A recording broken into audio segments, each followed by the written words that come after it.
నమస్తే, welcome to our channel. Big breaking news చూస్తున్నాము. పరిటాల సునీతి గారు పరిటాల రవి హత్య గురించి అయితే మాట్లాడారు. మరి ఈ హత్యలో జగన్ పాత్ర ఉందని ఆమె వ్యాఖ్యానిస్తున్నారు. మరి ఎప్పుడు లేందు కూడా ఆమె ఇటువంటి వ్యాఖ్యలు ఎందుకు చేస్తున్నారో తెలుసుకునే ప్రయత్నం చేద్దాం. మనతో పాటు పొలిటికల్ అనలిస్ట్ అశోక్ గారు ఉన్నారు. వారిని అడిగి పూర్తి వివరాలు తెలుసుకుందాం. అశోక్ గారు నమస్తే. అశోక్ గారు ఎప్పుడు కూడా పరిటాల రవి గారి హత్య గురించి మాట్లాడలేదు. ఈవెన్ అసెంబ్లీలో చర్చకు వచ్చినప్పుడు కూడా సునీత గారు రెస్పాండ్ అవ్వడం మనం చూడలేదు. మరి ఇప్పుడు మాజీ మంత్రి అయిన పరిటాల సునీత గారు పరిటాల రవి హత్యలో జగన్ పాత్ర ఉందని ఆమె అంటున్నారు. అంతేకాకుండా తోపుదుర్తి బ్రదర్స్ గురించి కూడా ఆమె కీలక వ్యాఖ్యలు చేయడం మనం చూసాము. మీరు టీవీ బాంబు గురించి మాట్లాడుతున్నారు, కార్ బాంబు గురించి ఎందుకు మాట్లాడట్లేదు? ఫ్యాక్షనిజం పెరిగే విధంగా, రెచ్చగొట్టే విధంగా మీరు వ్యాఖ్యలు చేస్తున్నారు. జగన్ కూడా ఈ తోపుదుర్తి బ్రదర్స్ మాట వింటున్నారంటూ ఆమె వ్యాఖ్యలు చేయడాన్ని కూడా మనం చూసాం. ఏమంటారు మొత్తానికి మీరు? మంచి సబ్జెక్ట్ మా ఈ బ్రేకింగ్ న్యూస్ అనే చెప్పొచ్చు. కాకుంటే కొన్ని సంవత్సరాలుగా టీడీపీ కార్యకర్తల్లోనూ అటు పరిటాల అభిమానులను, ముఖ్యంగా అనంతపూర్, విజయవాడ, గుంటూరు ఈ పరిధిలో పరిటాలకి ఈవెన్ తెలంగాణలో చాలామంది అభిమానులు ఉన్నారు. సరే, ఆయన మరణంలో ఎవరు, ఆయన మరణానికి కారకులు ఎవరు అని చెప్పి ఇప్పుడు దాకా బయటికి రాలా. ఇప్పుడు వైఎస్ వివేకానంద రెడ్డి కేసు ఏ విధంగా ఉందో, శాంపుల్ ఎగ్జాంపుల్ ఒక ప్రభుత్వాన్ని శాసించే వాళ్ళు ఏ విధంగా ఒక కేసు నుంచి తప్పించుకుంటారో, ఆ కేసుని డైల్యూట్ చేయగలుగుతారో, వైఎస్ వివేకానంద రెడ్డి గారి కేసు లైవ్ ఉదాహరణ అండి. అదేవిధంగా పరిటాల రవి గారి హత్య కేసులో ముఖ్యంగా జగన్మోహన్ రెడ్డి ఇన్వాల్వ్మెంట్ ఉన్నాడని చెప్పి గతంలో చాలాసార్లు ప్రయత్నాలు చేసింది, బయటికి చెప్పడానికి ప్రయత్నం చేసింది, బయటికి కూడా వచ్చి చెప్పింది. కాకుండా రుజువులు కోర్టులో ఏంటంటే దాదాపు 800 మంది సాక్షులు ఇంకా విచారణ దశలోనే ఉన్నారు. ఈలోపు ప్రత్యక్ష సాక్షులు దాదాపు 12 నుంచి 13 మంది ఈలోపు చనిపోయినారు పరిటాల రవి గారి హత్య కేసులో. అసలు ఈ సందర్భం ఈరోజు ఎందుకు వచ్చింది అంటే, తోపుదుర్తి ప్రకాష్ రెడ్డి వర్సెస్ గోరంట్ల మాధవ్, తోపుదుర్తి ప్రకాష్ రెడ్డి వర్సెస్ గోరంట్ల మాధవ్ రాప్తాడు కేంద్రంగా ఎవరు చేజిక్కించుకోవాలా వైసీపీ యొక్క ఎమ్మెల్యేగా పోటీ చేయడానికి నెక్స్ట్ అధికార ప్రతినిధి అంటారు కదా. సో ఆ కాన్స్టిట్యున్సీని వాళ్ళ పరిధిలోకి ఎవరు తీసుకోవాలని చెప్పి జగన్మోహన్ రెడ్డితో ఆయన దగ్గర మెప్పు పొందడానికి ప్రయత్నం చేస్తూ వచ్చారు.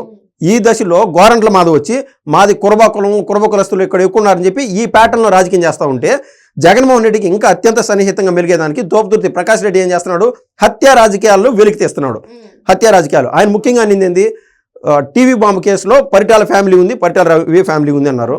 ఆ రోజున టీవీ బాంబు కేసుకు సంబంధించి మద్దిల చెరువు సూర్యనారాయణ రెడ్డి వర్సెస్, కావాలంటే మీరు చరిత్ర పొట్టలో తొవ్వి చూడండి, మద్దిల చెరువు సూర్యనారాయణ రెడ్డి వర్సెస్ ఓబుల్ రెడ్డి, మద్దిల చెరువు సూర్యనారాయణ రెడ్డి వర్సెస్ ఓబుల్ రెడ్డి, ఇదే జరిగింది.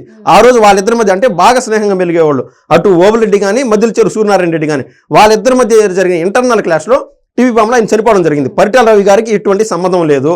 తర్వాత ఏమైంది, రామారావు గారి ఏదైతే చేయూతనిచ్చాడో చేయబట్టుకున్నాడు పరిటాల రవికి. అక్కడ జరిగినటువంటి దారుణాలని చూడలేక అనంతపూర్ జిల్లా ముఖ్యంగా కేంద్రంగా, దాంతోపాటు ధర్మవరం కేంద్రంగా ఈ టైంలో పరిటాల రవి అనంతపూర్లో ఎదుగుతూ ఉంటే, ఒక శాంపుల్ సైజ్ ఎగ్జాంపుల్ అమ్మా, టీడీపీ 2004లో అత్యంత దారుణమైన ఓటమి చూసింది.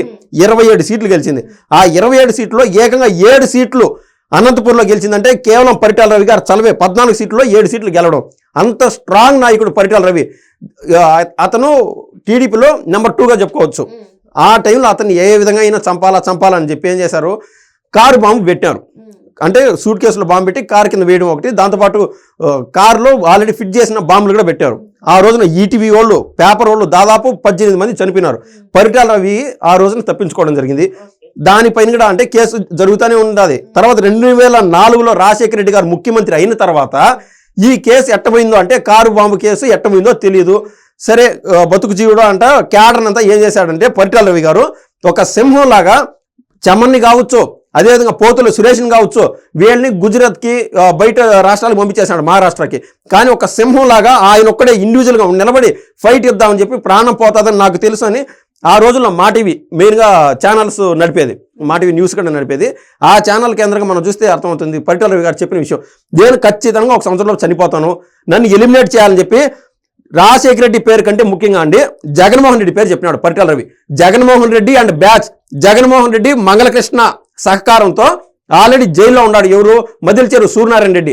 అక్కడికి మొబైల్ అందించడము, దాంతోపాటు ఈ మొద్దు సినిను వినియోగించుకొని బాంబులు పంపించడం, తుపాకులు పంపించడం, 2004లో ఎప్పుడైతే రాజశేఖర రెడ్డి ముఖ్యమంత్రి అయినాడో ఈ సహకారం అందించడం ఎక్కువైపోయింది.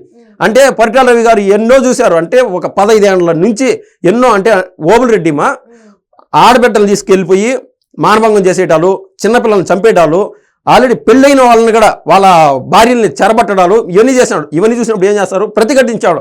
కేవలం పరిటాల రవి రాజకీయంగా ప్రతిఘటించాడు. తర్వాత ఆయన్ని ఎలిమినేట్ చేయాలని చెప్పి జగన్మోహన్ రెడ్డి ఇన్వాల్వ్ అయిపోయి, ముఖ్యంగా అండి మనం చూస్తే కడప జిల్లా, అనంతపురం జిల్లా ఆనుకొని ఉంటాయి.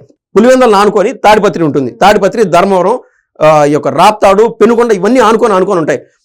సో ఒకే జిల్లాగా చెప్పొచ్చు రాజశేఖర రెడ్డిది, పరిటాల రవిది. ఎందుకంటే కడప, అనంతపురం వేరువేరు కావచ్చు కానీ బార్డర్స్ ఈ రెండు. సో రాజారెడ్డికి పరిటాల రవి గారికి కూడా స్నేహం ఉండేది. కానీ తెలుగుదేశం పార్టీలో పరిటాల రవి ఎదుగుదలను చూసి కన్ఫామ్గా ఇతను ఎలిమినేట్ చేసేయాలని చెప్పి రాజశేఖర రెడ్డి ముఖ్యమంత్రి అయిన తర్వాత ఈ యొక్క ప్రయత్నం ఉంటూ మొదలుపెట్టారు. ముఖ్యంగా జగన్మోహన్ రెడ్డి ఏం చేశాడంటే, మద్దిల చెరువు సూర్యనారాయణ రెడ్డి జైల్లో ఉన్నప్పుడు మొత్తం బ్యాచ్ అంతా రెడీ చేశాడు. ఒక్కనొక టైంలో రాష్ట్ర వ్యాప్తంగా ఉన్నటువంటి నాయకులు అనంతపూర్కి వచ్చారు. ఆ రోజున పార్టీ ఆవిర్భావ దినోత్సవం లేకుంటే పార్టీ పెద్ద మీటింగ్ పెట్టినాడు పరిటాల రవి. ఒక మధ్యాహ్నం సమయంలో పరిటాల సునీత గారు వాళ్ళ భార్య ఫోన్ చేసి, భోజనానికి వస్తున్నావా అంటే, నేను ఇప్పుడే రాలేదు, ఒక గంట పడుతుంది మీటింగ్ అయిపోయినాక అని, ఇంటికి పోయి భోజనం చేసుకుందాం అని చెప్పి ఫోన్ చేసి చెప్పినాడు. బయటకు వచ్చే క్రమంలో వెనకల సైడ్ అంటే ఈ యొక్క పార్టీ భవనం ఉంటుంది కదా, బ్యాక్ సైడ్ బాంబులు వేశారు. ఏమైందో అని చెప్పి అక్కడ ఉండే చల్లా చెదిరిపినారు. దాంతోపాటు పరిటాల రవి ఇక్కడ ఉంటే దగ్గరలో పొగ బాంబులు మళ్ళీ వేశారు. అక్కడ ఏం జరుగుతుందో తెలియని ఉంటుంది. మనమే ఉంటామండి. ఇప్పుడు పరిటాల రవి గారు ఉంటారు, అతనికి నేను ప్రాణం ఇచ్చే అంత అభిమానం అయితే నేను అడ్డపడతా, సరైన పరిటాల రవి గారి దగ్గరికి వెళ్ళిపోతా. ఆ రోజు ఏం చేశారు, పరిటాల రవిని పోలి ఉండే విధంగా, అంటే పరిటాల రవి గన్మెన్స్ పోలి ఉండే విధంగా మద్దిల చెరువు సూర్యనారాయణ రెడ్డి ఏం చేశాడు, మొద్దు సీను ఇన్వాల్వ్ చేసి అక్కడ పంపించాడు. అంటే వేరే డ్రెస్ వేసుకొని ఎంతోమంది రాష్ట్ర వ్యాప్తంగా టీడీపీ నాయకులు, పెద్ద పెద్ద నాయకులు వచ్చారు. బాడీ గార్డ్ రూపంలో వచ్చి పరిటాల రవి గారిని దాదాపు 9 తోటాలు ఇక్కడ కళ్ళు దగ్గర కూడా పేల్చారు, గుండెలో పేల్చారు. అక్కడికక్కడ ఆకస్మికంగా పరిటాల రవి గారు మరణించడం జరిగింది. తర్వాత ఈ కేసు ఏమైందంటే, ఆడ సీఎం ఎవరు, రాజశేఖర రెడ్డి గారు సీఎం. ఇంక ఏమవుతుంది అంత, ఎందుకంటే ఒక దళిత బిడ్డ హెరాస్మెంట్, కేవలం మాస్క్ లేదు, నేను 10 మందికి సేవ అందియాలని చెప్తే సుధాకర్ గారిని కేవలం మాస్క్ అడిగిన పాపానికి ఏం చేస్తారు, అంత హెరాస్మెంట్ చేసి రోడ్ల పైకి తెచ్చి పిచ్చోడు మాదిరి చేసి చేతులు వెనక విరిచి వీళ్ళు చంపని ఒకటే తక్కువ. ఈ హెరాస్మెంట్ తట్టుకోలేక ఆయన అంతగా ఆయన చచ్చిపోయినాడు. ఆ కేసు ఏమైంది ఇప్పుడు చెప్పండి. అవో జగన్మోహన్ యథా రాజా తదా ప్రజ, ఆ తండ్రి అట్టనో బిడ్డ అట్టే. జగన్మోహన్ రెడ్డి శైలి వాళ్ళ నాయన నుంచి అలవాడైంది. ఈ కేసులో ప్రధానంగా జగన్మోహన్ రెడ్డి ఇన్వాల్వ్ అయినాడు. ఇది ఇన్ని రోజులు ఎందుకు డైల్యూషన్ అయిందంటే, పరిటాల రవి గారు వారసుడు పరిటాల శ్రీరామ్, ఇక్కడ ఏదైతే చూస్తున్నామో ఆయన సమాధి, ఈయన్ని అదేవిధంగా వీళ్లకు ఇంటర్నల్గా అంటే సీమలో ఫ్యాక్షనిజం ఎక్కువ ఉండేది. తాడిపత్రి నియోజకవర్గంగా జేసీ బ్రదర్స్ ఉన్నారు కదా, వాళ్ళ బిడ్డలు జేసీ అస్మిత్ రెడ్డి, జేసీ పవన్ రెడ్డి, వీళ్ళది పరిటాల శ్రీరామ్ గారిది బాగా స్నేహం అయ్యే విధంగా బాబు గారి దగ్గరుండి ముందుకు తీసుకొచ్చాడు. ఏంటంటే అరవింద సమేత వీరరాఘవ సినిమాలో ఏ విధంగా అయితే టార్చ్ బేరర్ అంటారు కదా, తర్వాత తరాలకి ఫ్యాక్షన్ అందించకూడదు, మీరు మీ బతుకులైనా ప్రశాంతంగా ఉండాలని చెప్పి ఈరోజు ఆయన ప్రశాంతంగా ఉన్నాడు. ఆయన బిడ్డ పేరు పరిటాల రవి గారు పేరు పెట్టుకున్నారు.